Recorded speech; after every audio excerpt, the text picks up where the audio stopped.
मेरे चाचा और महपा पवार के द्वारा विश्वासघात की वजह से उनके द्वारा ही उनको राजसमंद के झिलवाड़ा नामक जगह पर मार दिया गया और मेरे को जैसे तैसे बचाकर चित्तौड़गढ़ पहुंचा दिया गया। उसके बाद मेरी एक मां जिनका नाम कमला देवी था, उन्होंने अहमद शाह का सामना किया और उसको वहां से लौट जाना पड़ा।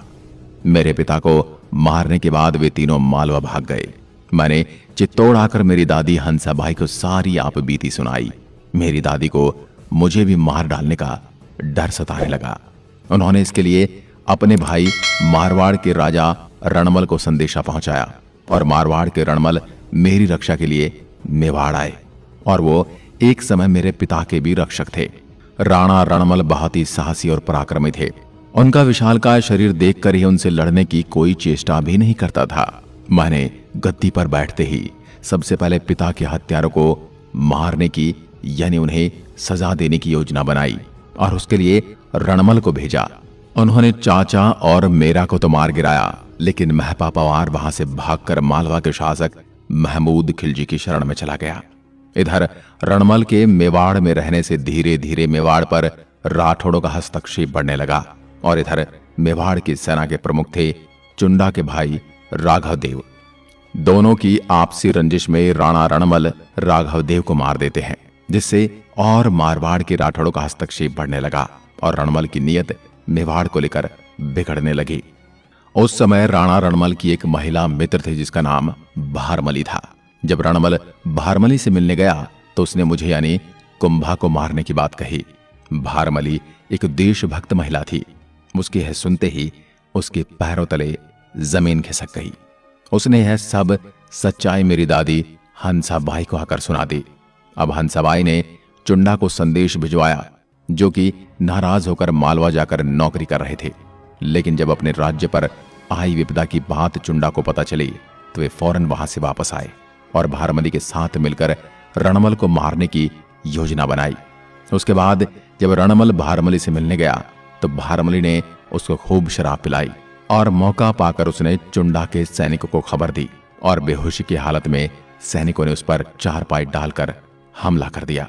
लेकिन उसको चाकू मारने की वजह से वो होश में आ गया और घायल अवस्था में भी उसने सैनिकों समेत चारपाई को उठा लिया और कुछ सैनिकों को उसने दीवार पर भींचकर मौत के घाट उतार दिया।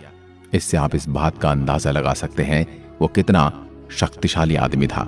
लेकिन जैसे तैसे चुंडा के सैनिक उसको मार देते हैं और जब यह घटना घटित हुई तब रणमल के भाई और बेटे एक दूसरे महल में संगीत सुन रहे थे और मनोरंजन कर रहे थे और उसी संगीतकार को इस घटना का पता चल जाता है तो वह रणमल के बेटे जोधा को कहा, जोधा भाग सके तो भाग थारो, रणमल मरियो जाए।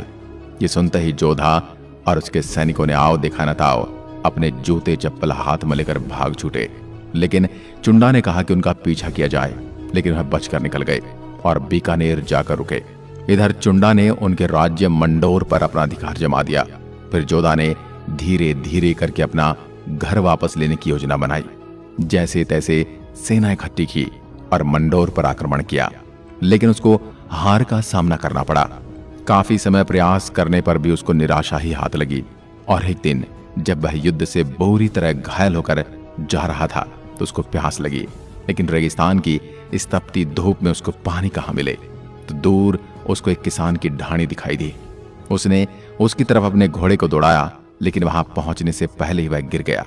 लेकिन घोड़ा समझदार था, वह उसको जैसे तैसे उस ढाणी तक लेकर जाता है। लेकिन अंदर किसान नहीं था, उसकी पत्नी थी। वह बाहर आकर देखती है, जैसे तैसे उसको घोड़े से नीचे उतार कर उसको घर के अंदर लेकर जाती है और पानी छिड़क कर उसे होश में लाती है। और मारवाड़ की है एक रस्म है, कोई भी मेहमान घर आता है तो उसको भूखा नहीं जाने देते। उस महिला ने उसको खाना खाने को बोला और उसके सामने खिचड़ा, जो कि मारवाड़ का सबसे प्रमुख भोजन है, परोसा। खिचड़े के बीच में घी देखकर जोधा ने सीधा हाथ घी पर रखा, लेकिन उससे उसका हाथ जल जाता है। यह देखकर वह महिला बोलती है, तू भी जोधा की तरह मूर्ख है क्या? यह सुनकर जोधा ने पूछा कि आपने जोधा को मूर्ख क्यों कहा?